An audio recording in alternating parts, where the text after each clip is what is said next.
而家同大家講呢個問題呢，好多人都話唔係啊嘛，呢樣嘢你都要提及，因為洗米呢個方式如果唔對呢，係會令到好多營養流失，而好多朋友都唔知道嘅。咁其實咁簡單一個動作係有一個好深嘅學問喺度嘅。根據一位化學嘅教授呢，佢話米呢，我哋係要洗乾淨佢，因為呢個米上邊呢係有好多雜質、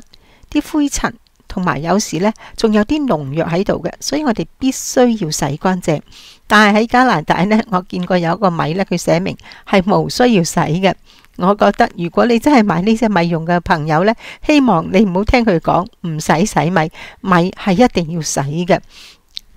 咁究竟點洗呢？最主要就係要把握住個用水嘅量同埋清洗嘅時間啦。因為好多人呢覺得，啲米要洗嘅，不如我倒多啲水浸一浸佢先，做完其他嘢轉頭嚟洗呢，咁就大錯特錯。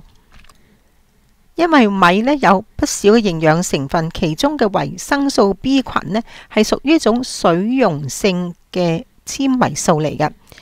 即係話呢，佢嘅特色就係溶喺個水嗰度。如果你用一盆水咁浸住啲米呢，咁你去做咗其他嘢，翻轉頭呢，咁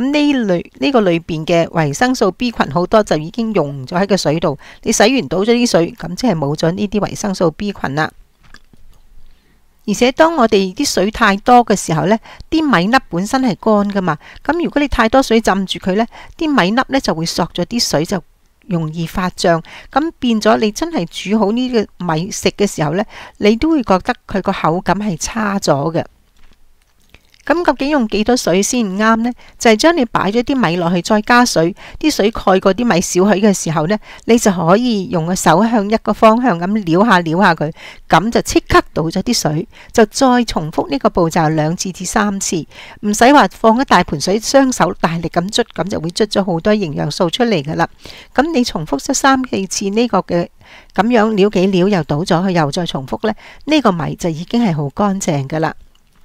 而根據教授佢話呢，如果你一次用好多水浸住好大力咁洗嘅呢，同埋你咁樣快速咁用手撩住一個方向，將啲水倒咗佢，再加佢重複2、3次呢，後者啊，即係快手洗2、3次嘅效果啊，比呢個浸住好耐然後大力咁樣捽嘅個效果係更加乾淨㗎。咁所以大家以後洗米嘅時候唔使用咁多水㗎，用佢過咗呢個米嘅高度多啲呢，然後向住個方向撩幾撩佢，倒咗佢，重複2、3次，咁呢啲米就好乾淨。唔好浸咁耐啊，否則你營養素可能就會流失，兼且煮起上嚟個口感都差好多㗎。